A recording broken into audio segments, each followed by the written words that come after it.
ಪ್ರಿಯರೇ ನಮಸ್ಕಾರ. ಮಂಕುತಿಮ್ಮನ ಕಗ್ಗದ ಒಂದು ಭಾಗವನ್ನು ಇಂದು ಕೇಳೋಣ. ನಾನು ಕರುಣಾಕರ ಬಳಕೂರು.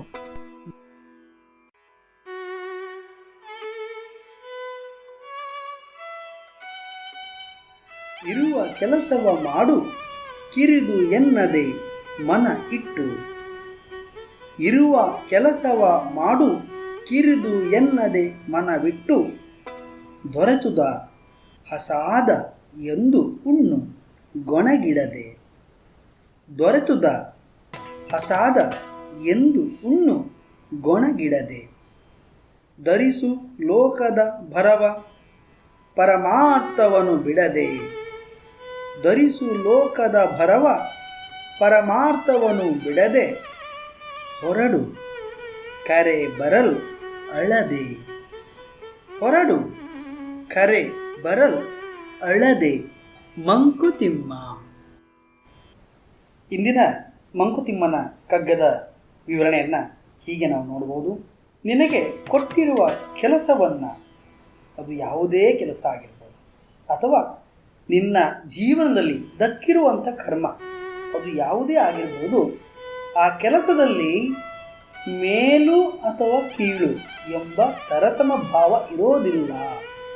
ಎಷ್ಟೋ ಮಂದಿ ನಾವು ಅಂದುಕೊಳ್ತೇವೆ, ನಾವು ಜಗತ್ತನ್ನು ನೋಡಿದಾಗ ಕಾಣ್ತೇವೆ, ನಾವು ನನ್ನ ಕೆಲಸ ಶ್ರೇಷ್ಠವಾದದ್ದು, ನನ್ನ ಕೆಲಸ ಕನಿಷ್ಠವಾಗಿರೋದು. ಈ ತರತಮ ಭಾವ ಇದೆ ನೋಡಿ, ಬಹಳ ಅದು ನಮ್ಮ ಬದುಕಿಗೆ ಕಿರಿಕಿರಿಯನ್ನು ಉಂಟು ಮಾಡ್ತದೆ. ಹಾಗಾಗಿ ನೀವು ಮಾಡುವ ಯಾವುದೇ ಕೆಲಸ ಇರಬಹುದು, ಆ ಕೆಲಸದಲ್ಲಿ ಒಂದು ಮೌಲ್ಯ ಇರ್ತದೆ, ಆ ಕೆಲಸದಲ್ಲಿ ಒಂದು ಶ್ರೇಷ್ಠತೆ ಇರ್ತದೆ, ಆ ಕೆಲಸದಲ್ಲೊಂದು ಉತ್ಕೃಷ್ಟತೆ ಇರ್ತದೆ. ಹಾಗಾಗಿ ಇಂದಿನಿಂದ ನಾವು ಮಾಡುವ ಯಾವುದೇ ಕೆಲಸದಲ್ಲಿಯೂ ಕೂಡ ಮೇಲು ಅಥವಾ ಕೀಳು ಎಂಬ ಭಾವನೆ ಬರಕೂಡದು. ಯಾಕಂದರೆ ಎಷ್ಟೋ ಬಾರಿ ಏನಾಗ್ತದೆ ಅಂದರೆ, ಈ ರೀತಿಯ ಒಂದು ತರತಮ ಭಾವಗಳು ಬಂದಾಗ ನಮ್ಮಲ್ಲಿ ಆತ್ಮವಿಶ್ವಾಸದ ಕೊರತೆ ಉಂಟಾಗ್ತದೆ.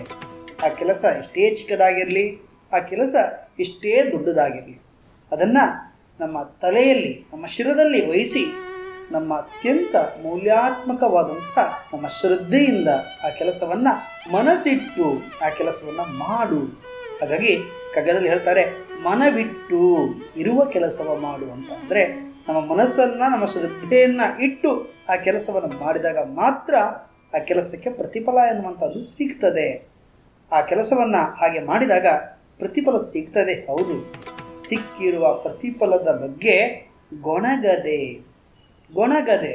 ಅಯ್ಯೋ, ನಾನು ಇಷ್ಟು ಕಷ್ಟಪಟ್ಟು ಕೆಲಸ ಮಾಡಿದ್ದೀನಿ, ಎಷ್ಟು ದಿನದಿಂದ ಕೆಲಸ ಮಾಡಿದ್ದೀನಿ, ಆದರೆ ನನಗೆ ಸಿಕ್ಕಿರುವಂಥ ಪ್ರತಿಫಲ ಅತ್ಯಂತ ಅಲ್ಪವಾಗಿದೆ. ಈ ಮನಸ್ಥಿತಿ ಬರಬಾರದು. ಅದು ಹೆಚ್ಚು ಬರಲಿ, ಅದು ಕಡಿಮೆ ಬರಲಿ, ನೀವು ಮಾಡಿರುವ ಕೆಲಸ. ಹಾಗಾಗಿ ಸಿಕ್ಕಿರುವ ಪ್ರಸಾದವನ್ನೇ ಹಸಾದವೆಂದು ಸ್ವೀಕರಿಸು. ಸಿಕ್ಕಿರುವಂಥದ್ದು ದೇವರು ಕೊಟ್ಟಿದ್ದದು. ಹಾಗಾಗಿ ಜೀವನದ ಭಾರವನ್ನು, ಪರಮಾರ್ಥವನ್ನು ಬಿಡದೆ ನೀನು ಧರಿಸು. ದೇವರು ಕೊಟ್ಟಿರುವಂಥ ಈ ಕ್ರಮವನ್ನು ನೀನು ಶ್ರದ್ಧೆಯಿಂದ ಸ್ವೀಕಾರ ಮಾಡು. ಇಷ್ಟೆಲ್ಲವನ್ನು ನೀನು ತೃಪ್ತಿಕರವಾಗಿ ಮಾಡಿದ ಮೇಲೆ, ಯಾಕಂದರೆ ನಾವು ಯಾವುದೇ ಒಂದು ಕೆಲಸ ಮಾಡಿದಾಗ ನಮಗದು ಆತ್ಮಸಂತೃಪ್ತಿ ಅಂತ ಇರುತ್ತೆ ಅಲ್ವಾ? ಹಾಗಾಗಿ ಆ ಬಗ್ಗೆ ಒಂದು ತೃಪ್ತಿ ಇದ್ದರೆ ಸಾಕು ಬದುಕಿನಲ್ಲಿ, ಇನ್ಯಾವುದು ಬೇಕು ಅಂತಿಲ್ಲ. ಎಲ್ಲರೂ ಮಾಡುವುದು ಆತ್ಮಸಂತೃಪ್ತಿಗೋಸ್ಕರವಾಗಿ. ಹೀಗಾಗಿ ನೀನು ಮಾಡುವುದೇನಿದೆ ನೋಡಿ, ತೃಪ್ತಿಕರವಾಗಿ ಮಾಡಿದ ಮೇಲೆ ಈ ಭೂಮಿಯಲ್ಲಿ ನೀನು ಮಾಡುವುದು ಇನ್ನೇನು ಇರುವುದಿಲ್ಲ.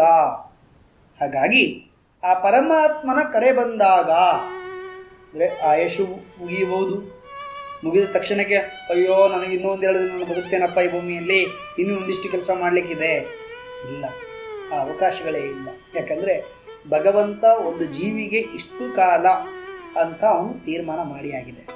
ಹಾಗಾಗಿ ಆ ತೀರ್ಮಾನಕ್ಕೆ ನಾವು ಬದ್ಧರಾಗಿ ನಾವು ಮಾಡುವ ಕರ್ಮಾದಿಗಳನ್ನು ಪೂರೈಸಿ ಅದರಲ್ಲಿ ತೃಪ್ತಿಯನ್ನು ಪಟ್ಟು ಭಗವಂತನು ಕರೆದಾಗ ಅಳದೆ, ದುಃಖವನ್ನು ವ್ಯಕ್ತಪಡಿಸುವಂಥ ಯಾವ ಕ್ರಿಯೆ ಕೂಡ ಇರಬಾರ್ದು. ಹೊರಡುವುದೇ, ಕರೆದಾಗ ನಾವು ಹೊರಡುವುದು ಒಂದೇ ದಾರಿ ಇರುವಂಥದ್ದು, ಒಂದೇ ಮಾರ್ಗ ಇರುವಂಥದ್ದು. ಇಲ್ಲಿ ನಾನು ಸಾಯುತ್ತೇನೆ, ಈ ಬದುಕು ಇಲ್ಲಿಗೆ ಅಂತ್ಯವಾಗ್ತದೆ ಎಂಬ ಬಗ್ಗೆ ಆ ಕೊರಗುವುದು ಬೇಡ. ನಾವೆಲ್ಲರೂ ಸಂತೃಪ್ತ ಜೀವಿಗಳು, ಸಂತೃಪ್ತರಾಗಿ ಈ ಬದುಕನ್ನು ನಾವು ಗೆದ್ದಿದ್ದೇವೆ.